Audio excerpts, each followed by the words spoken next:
name's Ruby. My friends call me Red.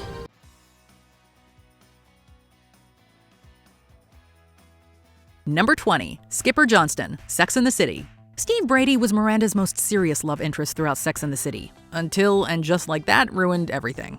Before Steve entered the picture, Miranda had another boyfriend, Skipper Johnston. Don't you want to go out with a girl your own age? It's got nothing to do with age. I think you're luminous. You think I'm luminous? Totally. The two have an on and off relationship throughout the first season. However, Miranda eventually makes it clear that she isn't looking for anything serious, much to Skipper's disappointment. I'm not ready for a full-blown relationship thing.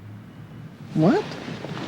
I mean, we can see each other and still see other people, right?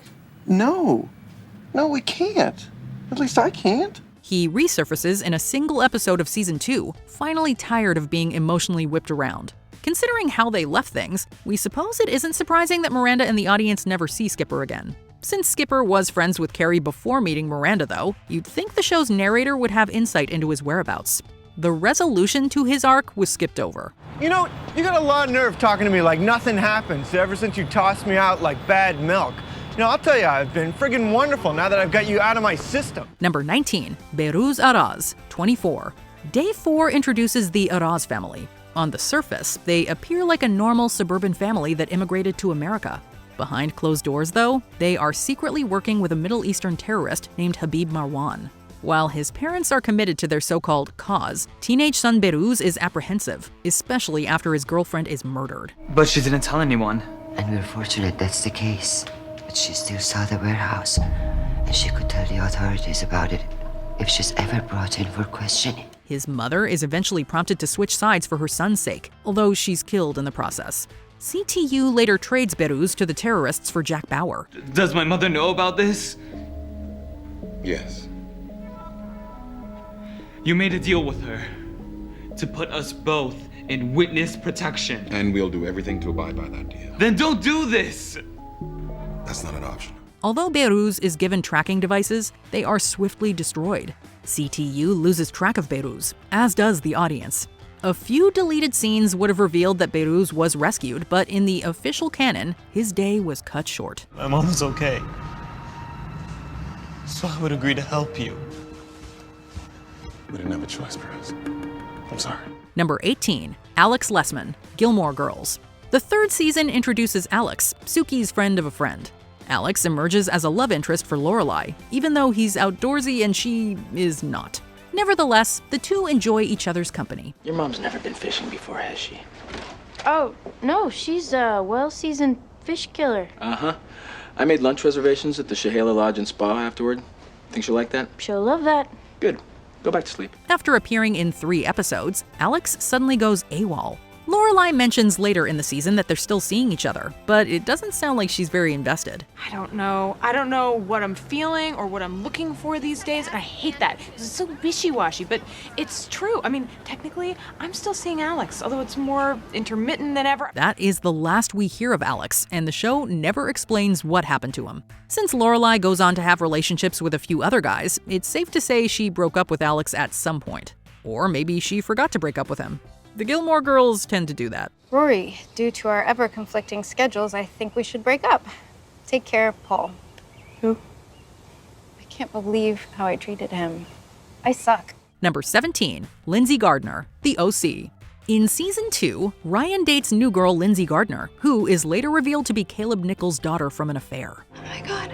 Oh my God. No way. I'm so sorry, sweetie. I should have told you. This kind of means Lindsay is Ryan's aunt, but don't worry, they aren't biologically related.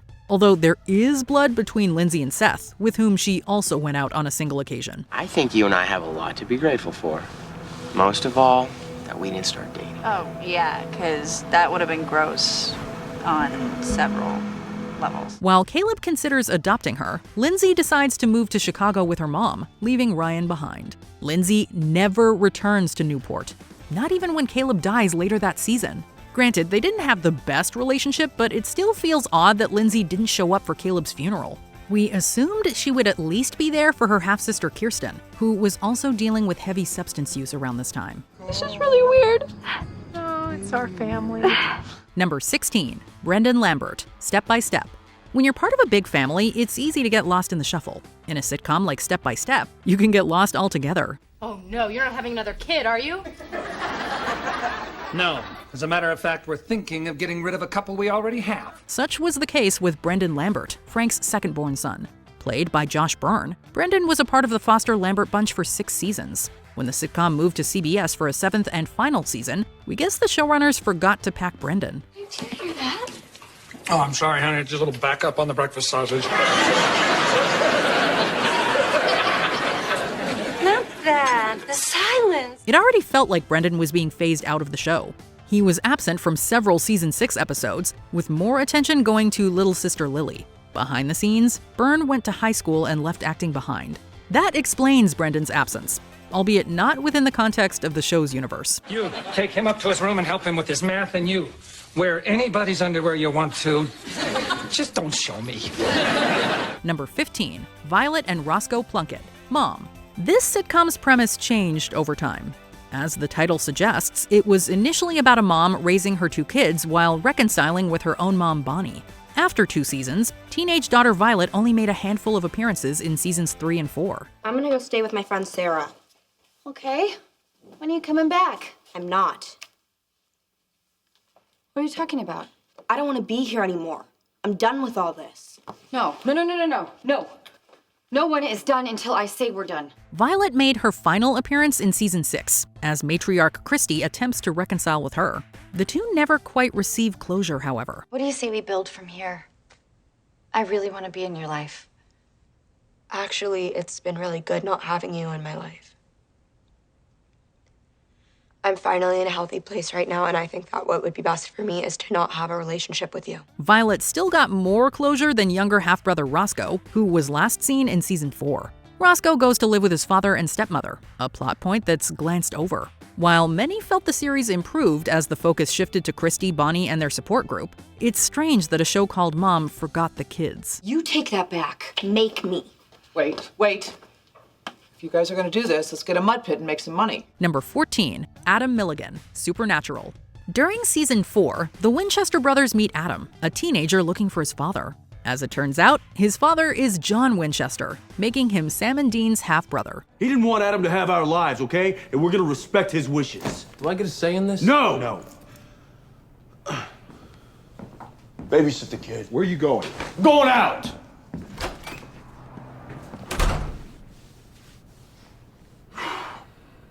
Is he always like that? Welcome to the family. The dynamic duo soon learns that this is actually a ghoul that killed Adam and took his form. That said, Adam was still their brother. Adam is resurrected the following season, only for Michael to possess him.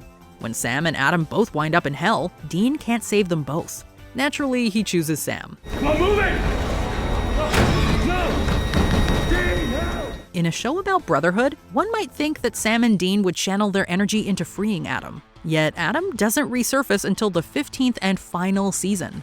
Even then, it's a little unclear what ultimately becomes of him. I know we bailed on you, okay? And there's nothing that we can say to fix that. How about, I'm sorry. Number 13, Mandy Hampton, The West Wing. I'm accomplished and brilliant. And yet, look how young and cute I am. Throughout the first season of The West Wing, actress Moira Kelly was the second name featured in the opening credits. She played Mandy Hampton, a media consultant who used to date Josh. Aside from everything else, this is a PR disaster waiting to happen, and it's gonna happen today. This is why you hired me. Yeah, I was wondering why that was. Although creator Aaron Sorkin didn't have any issues with Kelly's performance, he felt the character didn't fit. Kelly seemed to agree, and it was decided that Mandy would be gone by the beginning of the second season. That said, season 1 ends with a shooting, revealing in the following episode that President Bartlett and Josh got hit.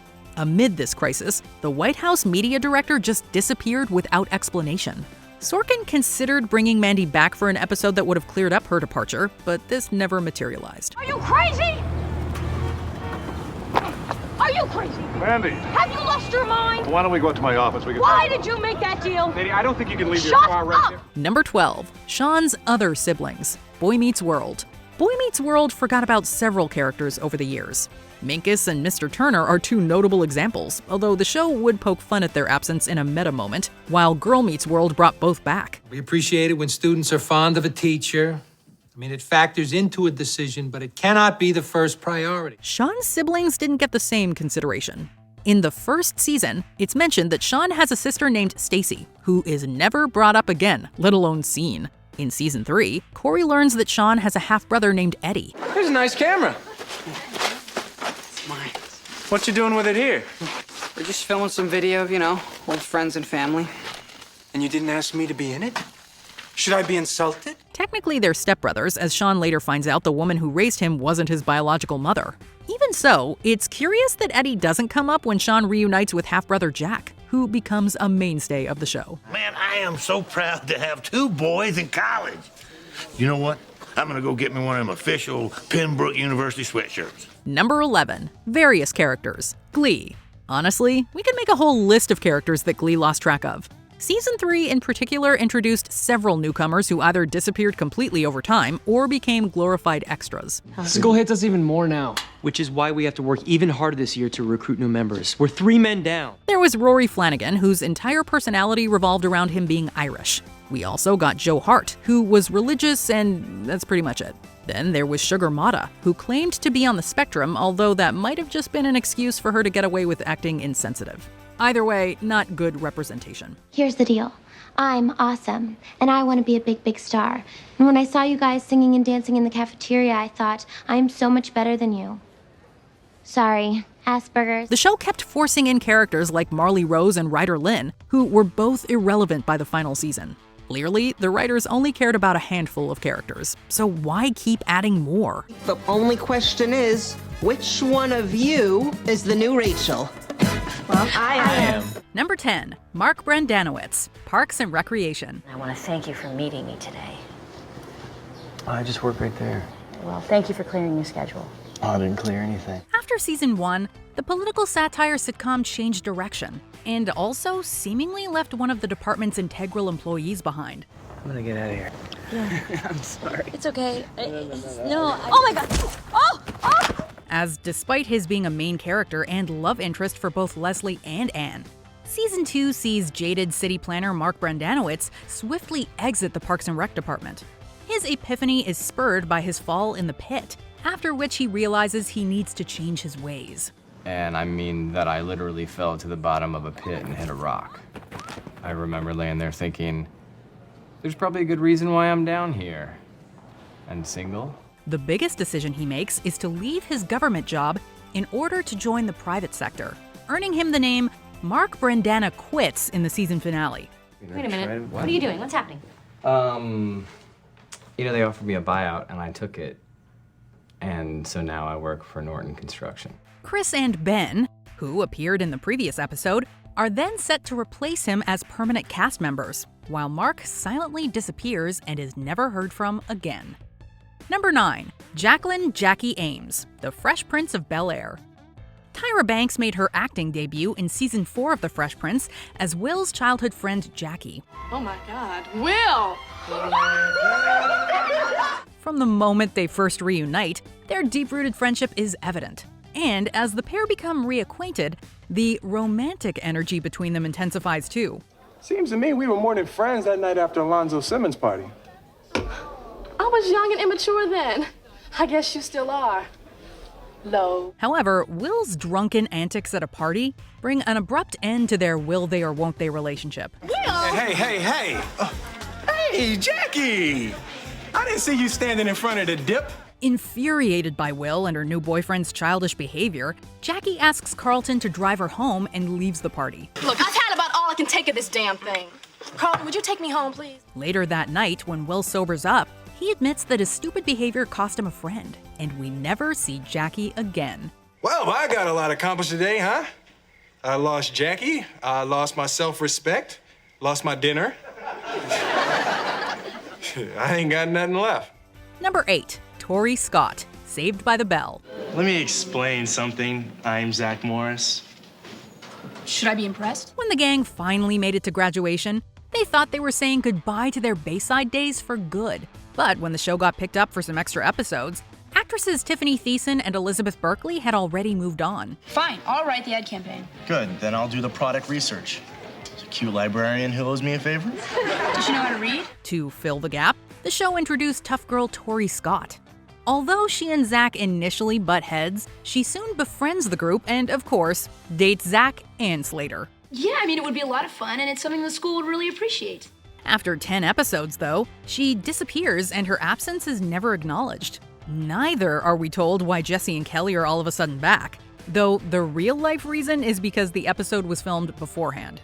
Zach does mention Tori in the revival, but Kelly's response leaves him wondering whether she ever really existed at all. Besides, new kids keep things fresh. Remember Tori? Who? Number 7, Mutt Shit, Schitt's Creek. As played by Tim Rozon, Schitt's Creek's rugged, recluse Mutt was a series regular during the show's first 2 seasons. Why do they give you table scraps? Are you like a poor person or? No, but thanks for asking. No, I use it to compost. That way nothing gets thrown out. As Roland and Jocelyn's once estranged son and Alexis's community service buddy, love interest, and later boyfriend, it seemed very unlikely that he would suddenly disappear. You're talking about how nice it is not to talk, but you're still talking about it. I mean, yeah, I'm not a mute. Well, that is an understatement. However, following their breakup, we start seeing less of Mutt around the creek. And after a brief cameo at the start of season 3, he doesn't reappear again until the season 4 episode The Rollout. I think it's funny. You bringing people together, and here we are, still single. Makes you wonder if it's us. After Alexis rejects his advances, he vanishes again for good. Fans hoped that he might reappear during the show's final season, but it simply was not meant to be. Number 6, Tina Pinciotti, That 70s Show. Considering this character had such a short lifespan on the sitcom, you'd be forgiven for forgetting she ever existed. Donna, some of your creepy friends are using Dad's stereo. In season 1, Donna throws a party while she's stuck babysitting her little sister when her parents go away. Hello, pretty lady. Hi. She's not a pretty lady, she's my sister and she's 14. Tina crashes the party to complain about rowdy partygoers in the house before getting her flirt on with Fez. In my country... It's illegal here. Oh, I see. And that's it. She is never seen or heard of again. And Donna becomes an only child.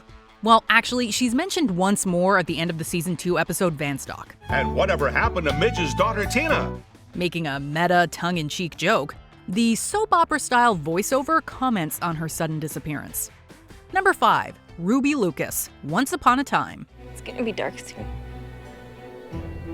Granny will be out of her mind with worry if we're not home.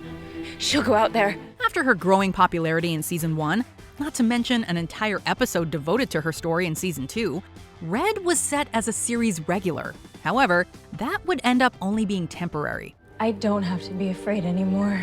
Even though the writers had big plans for her story, the introduction of several new characters meant that their plans got put on the back burner and seemingly forgotten about completely. Eventually, Ruby decides that Storybrooke no longer feels like home and leaves. Ever since we got back to Storybrooke, I feel like I haven't fit in. We catch up with her again in season 5 when the writers decided to bring her story arc to a close. But after giving her a happily ever after, any memory of Ruby vanishes as if by magic from the rest of the series run. You came back for me. You always will. Number 4, Terry McGregor, Degrassi, The Next Generation. Hey guys, what's going on? Poor Terry was put through a lot during the first 3 seasons, including a harmful relationship that later left her in a coma. She called me a psycho. That's just Paige being Paige. Going into season 4, you might hope that the writers would cut her some slack, but instead, she completely disappears. Rick, you're hurting me. You're not going. You're not. You're not. You're not. Considering that the last time we see her, she's recovering in the hospital, you can bet that fans were alarmed. A deleted scene from season 4 explains that she was transferred to a private school to keep her away from Rick. Sir, have you even asked Terry McGregor what she thinks about all this? Terry transferred to private school. That's because she scared Mr. Radich. Rick used to abuse her. Well, we're glad she's okay, and we hope she has better luck at her new school. Number 3, Ben Geller, Friends. I know. Everybody, there's someone I'd like you to meet. Yeah, this is Ben. From the moment Ross learns he's going to be a father, he seems pretty determined to play an active role in his son's life. And sure, he certainly has his moments, but we can all agree that he was never going to win Father of the Year. Wow, thanks! You're welcome, Ben. Merry Christmas. Ooh, and Happy Hanukkah! Over the course of the series, Ben's sightings become more sporadic, and we last see him about midway through season 8. By the end of that season, Rachel gives birth to Emma. Not only does she seem to replace her big brother in their father's life, but she also never ends up sharing any screen time with her half-bro. To top things off, Jack Geller seems to forget that Emma isn't actually his first grandchild. Look at her. My first grandchild. What about Ben? Well, of course, Ben. I meant my first granddaughter. Number 2. Chuck Cunningham. Happy Days. Looks to me like he's got girl problems. Hardcore Happy Days fans might recall that in the first 2 seasons, Richie and Joni had an older brother named Chuck. Hey, this is terrific soup. Can I have some more? While local bad boy Arthur Fonzie Fonzarelli grew in popularity with viewers, Chuck was phased into the background and eventually vanished without a trace. My old roommate just moved out. Why don't you move in with me? The show continued as if he never existed, with the hope that fans wouldn't notice or would at least play along. However, not only did they notice, but they also coined the term Chuck Cunningham syndrome. This has since caught on as a blanket term for those characters who, like Chuck, simply evaporated from their shows. Hey, wait a minute, Rich. Make sure you get the ball in the picture. Number 1. Judy Winslow. Family Matters. Well, what's 7 times 9? 63. Thanks. Originally a spin-off of Perfect Strangers, Family Matters was meant to center on the Winslow family. You're supposed to use a sponge. I did, but I still didn't get all that glue off my tongue. However, after introducing the hugely popular nerdy neighbor Steve Urkel, the show decided to take a new direction. This was bad news for the Winslow's youngest daughter, Judy, who started to fade into the background. So, Grandma, are you gonna be a June bride? We last see her in season 4's Mama's Wedding, in which she's seen as a flower girl during Estelle and Fletcher's wedding. The sitcom had plans to bring her back for Steve and Laura's wedding, where they would also explain her absence, but Family Matters was canceled before they got a chance. Did you enjoy this video? Check out these other clips from MsMojo, and be sure to subscribe and ring the bell to be notified about our latest videos.